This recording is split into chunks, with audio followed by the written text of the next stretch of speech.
All right, this is Openstax U.S. History, Chapter 8, Section 3, Partisan Politics.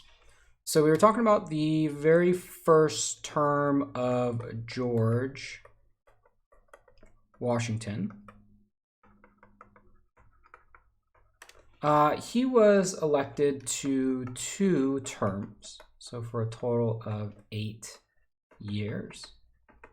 When he decided to step down, and when he stepped down after serving 2 terms, he set a 2-term precedent. This is the expectation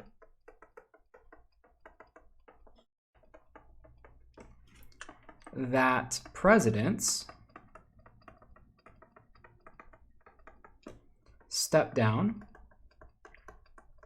or don't seek re-election after 2 terms. And it was important because it was sort of putting forward the idea that the president, because there hadn't been a president before, is not a king, right? Is not a king. And so you shouldn't serve, the president shouldn't serve for life, even though there was nothing in the Constitution that prevented that. But this was the idea. The president was like a leading citizen, and it was time for somebody else to have a turn. And so after Washington stepped down, 1796, you had your Federalist Party versus your Democratic, running out of room here, Republicans. The Federalists ran John Adams, and the Democratic Republicans ran Thomas Jefferson. And that was the real first contested election. Washington had been elected unanimously, so there really wasn't any sort of competition, but this would be the first contested election, and John Adams ended up winning it. So it means at least 4 more years of Federalist rule, so the presidency of John Adams. The French Revolution remains a big issue in the United States. Recall, the French Revolution is the war between France versus Britain. And in that divide, more or less what you have is that the Federalist side more or less favor Britain, and the French side, and we'll go ahead and use the color of their uniforms, favors the French. So the fact that John Adams was elected, that generally means that the U.S. relationship with Great Britain is going to go on the rise, and the U.S. relationship with France is going to go down, down the toilet, essentially. Meanwhile, France transformed itself. Again, a lot of events in France taking place in this revolutionary period, from a constitutional monarchy to beheading the king to chaos, eventually to the rise of Napoleon, who more or less makes himself kind of the dictator of France. He eventually names himself the Emperor of France. And so he is more or less, when the United States is dealing diplomatically with France, it's now dealing with Napoleon Bonaparte. He was a military general who the French people more or less gave him the keys to rule France because he was so popular, and he crowned himself Emperor of France. And so that essentially is who the U.S. deals with. Because John Adams was elected president, again, relationship with Great Britain is on the rise. Relationship with France is going down the toilet. Because of that, a quasi-war or an undeclared war breaks out between the United States and France. This is mostly naval. So French ships are seeking out American ships and firing upon them and trying to confiscate them. It wasn't an official war, but this did pit between the United States and France. John Adams, seeking out a diplomatic solution. Right, diplomatic solution. Sends diplomats to France to try and smooth things over. The French seek a bribe, and the U.S. refuses to pay. This only, the XYZ affair as it was called, it's illustrated in this picture right here. You essentially have this figure right here is being represented by the United States, and then you have all these other French people who are asking for money or whatnot. And when the French asks the United States, so the United States sends diplomats to France to try and smooth things over, right? The United States and France are engaged in a quasi-war with one another. The French won't even speak to the U.S. unless the U.S. pays them. And so the U.S. becomes greatly offended by this, right? This ask for a bribe and refuses it. And so this XYV affair only really made the relationship, made things worse with France. And we can say that perhaps for that reason, say with France, right? For that reason, John Adams is not able to maintain neutrality at sort of the same way that Washington did. Washington was able to maintain a more neutral position. Here, at least, the United States is in an undeclared war with France. Things are getting very worse. It is this quasi-war that provides the pretext for the Alien and Sedition Acts, which were war measures. So again, the scenario is that the United States is engaged in an undeclared war with France and therefore needs to take what we might call security measures. All right, security measures. The first one, Alien Act, give the president the power to deport any immigrant. Of course, the fear is that French immigrants will come into the United States and sort of cause a disruption. So let's give the president the power to deport any immigrant. The Sedition Acts makes it illegal to publish anything, we'll say malicious, about the U.S. government. So this is, in effect, limiting speech, right? So the Sedition Act makes it illegal to publish, so they targeted mostly newspaper publishers, anything that could be malicious about the U.S. government. Again, in the time of war, you don't want to create too much dissent. Everybody needs to be on the same page. Now, the Sedition Act in particular was an obvious violation of the First Amendment, right? The First Amendment, if you're not familiar, is freedom of speech and press. And so this Federalist Congress was willing to pass a law that violated the First Amendment, doing so in the name of national security. Now, what about in practice, right? Maybe we'll get a different color here. In practice,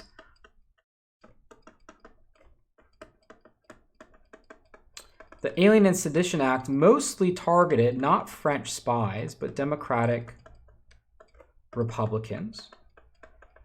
In other words, in practice, the Alien and Sedition Acts went after the political enemies of the Federalist Party, and this creates a huge backlash, right? The Kentucky and Virginia resolutions are the backlash against the Alien and Sedition Acts.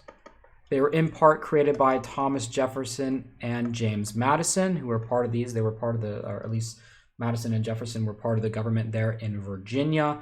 And they put forward the doctrine of nullification, and that is the right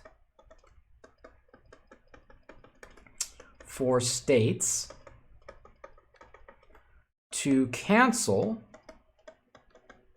federal laws.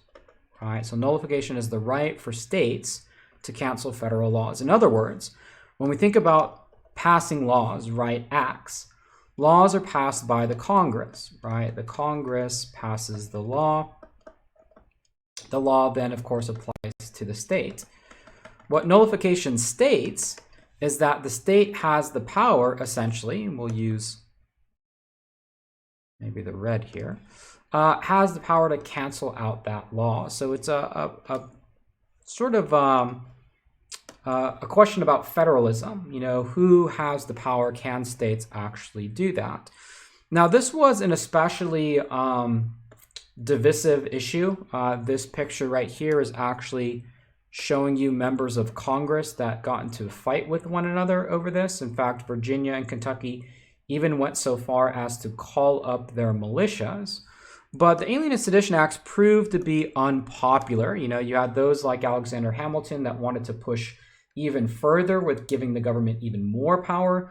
John Adams, who was a little bit wary of it. And then, of course, James Madison and Thomas Jefferson, who openly objected to it. And because the Federalists had gone so far in trying to push forward the Alien and Sedition Acts, the backlash against that paved the way for the Revolution of 1800. And this is in reference to the 1800 election, which was John Adams versus Thomas Jefferson. And in this case, when this election was held, Thomas Jefferson and the Democratic Republicans won, right? So you had a changing of the guard. For the very first time, the Democratic Republicans would control the White House. That includes the presidency. So Thomas Jefferson was elected president in 1800. John Adams and the Federalists were defeated. One of the reasons why is because the Federalists were split. Hamilton and Adams were split on issues like going to war with France. Hamilton wanted to go to war with France. John Adams did not. And so once Thomas Jefferson gets elected to power, here's Thomas Jefferson here. Again, this is the first Democratic Republican elected to the presidency. And if you think about it, really the Federalists have had power ever since the Articles period. The Federalists got the Constitution ratified. They were in favor of that. They had George Washington for 8 years in office. They had John Adams for 4 years in office. So it's been a very long time of Federalist rule. Now you have the Democratic Republicans coming in, and they want to reverse, and Thomas Jefferson certainly wants this, to reverse everything the Federalists have done. Again, the Democratic Republicans, they are more pro-democracy, right? Pro-democracy, and they fear strong government. That's why they oppose the Alien and Sedition Acts. Thomas Jefferson envisions an empire of liberty, a rural republic, which is made up of white yeoman farmers. Yeoman farmers are independent farmers. In terms of industry and cities, Thomas Jefferson's not a big fan. There's a lot of problems that come with industry. There's a lot of problems that come in cities. He doesn't believe that's the way that democracy survives. According to Thomas Jefferson, you can only vote truly independent if you are independent economically. If you work for a wage, for example, well, then you're not necessarily voting in your own interest. It's only when you own your own land are you truly independent, economically independent, so that you can actually voice your own opinion at the polling place. And so this sort of vision of a rural, independent, land-owning democratic republic is much more what Jefferson fails, in contrast to maybe somebody like Alexander Hamilton, who was much more interested in making strong banks, strong American businesses, bringing industry to the country. Two different visions for the nation. Immediately in terms of reversing Federalist accomplishments, Thomas Jefferson ends all internal taxes. This includes Hamilton's tax, even on whiskey. This includes cutting the military budget. The idea is that a standing army is a threat to liberty, right? Is a threat to liberty. This period marking off Thomas Jefferson's rule in office is a period where Democratic Republicans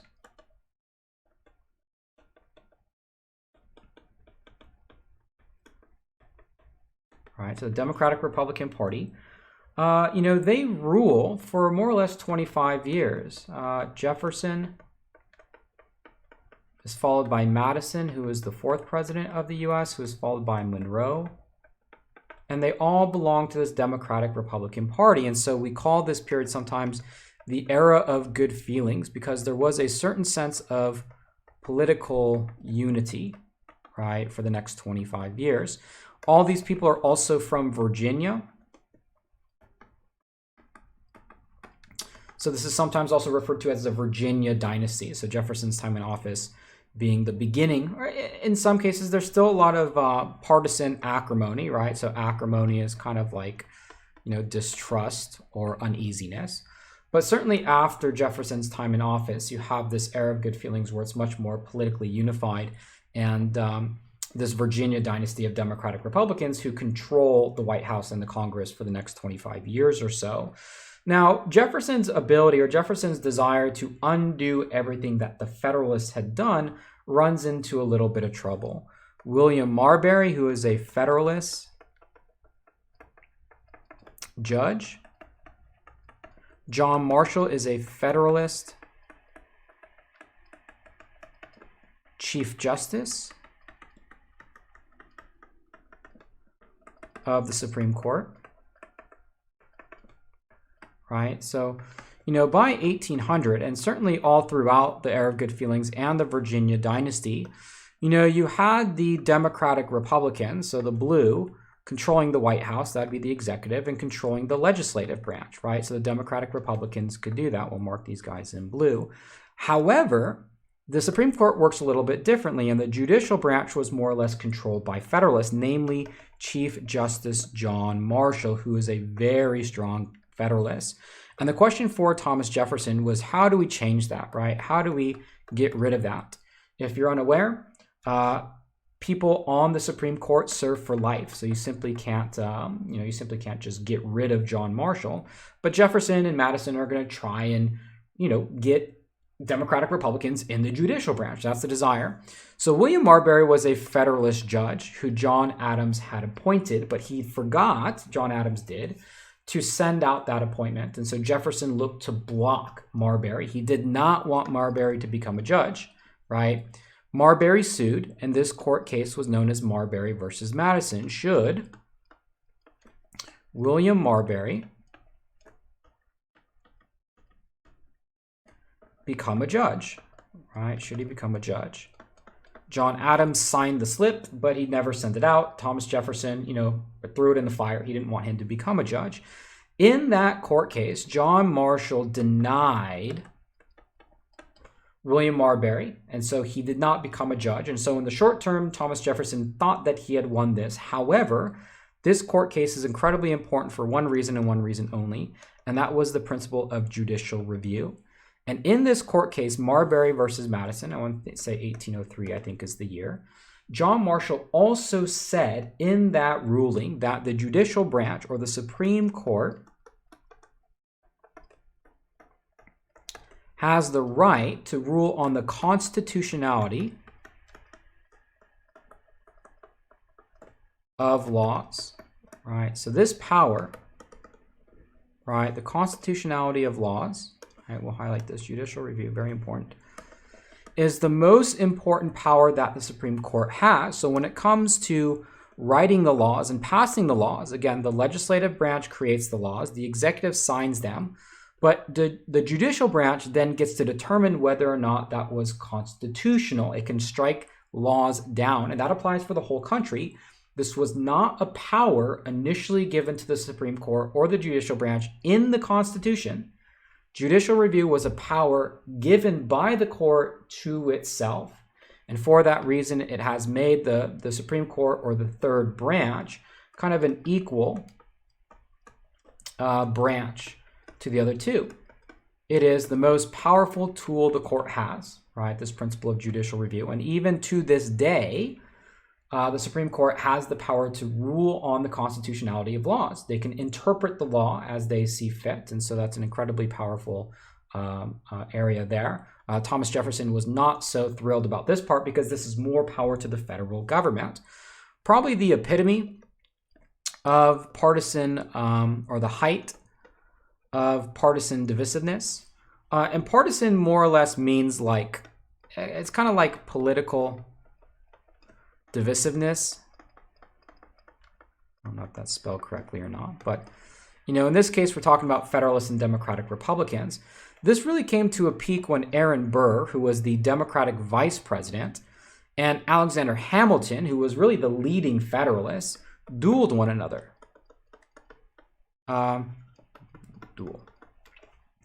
Over some things that Alexander Hamilton had said in the newspaper. He had insulted Aaron Burr, and Aaron Burr, defending his honor, dueled Hamilton and killed him in a duel. And so the first Secretary of Treasury, one of the more important founding fathers, was killed by his political rival in 1804. And it really just goes to show you how politically divided the country was at the time, and there were serious fears about the future of the nation. Would the country tear itself apart from the inside? That was a possibility. But one thing that the nation agreed upon under Thomas Jefferson was the Louisiana Purchase, which expanded U.S. territory. It doubled times 2 the size of the U.S. And even though Jefferson was kind of skeptical about his power to do this, did he have the constitutional right as president to purchase this? He did it anyways because it was just too good of a deal, and even the Federalists could not really complain about it. So the Louisiana Purchase is this piece of territory right here, right? It was previously controlled by France, who had its own problems. The United States initially sought out to purchase the port of New Orleans. New Orleans is, down in this region here. The Mississippi River, runs down right here, and the idea is that, you allow for farmers to export their goods down the river. And of course, this was in line with Thomas Jefferson's yeoman farmers. They need to be able to export their goods if they're going to, sell agricultural and make a living. So the U.S. sent some people over to France in order to inquire about purchasing New Orleans.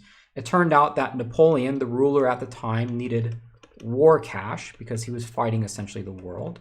The French had also just lost Haiti in the Haitian Revolution, which was the most profitable French colony. And so Napoleon and France more or less gave up on their New World Empire. And when the Americans got there and offered to buy New Orleans, France said, look, we'll just sell you all of our land for $15 million. And that was simply an offer that was too good to refuse. And so all of this territory then was acquired by the U.S. under Thomas Jefferson, which was incredibly popular.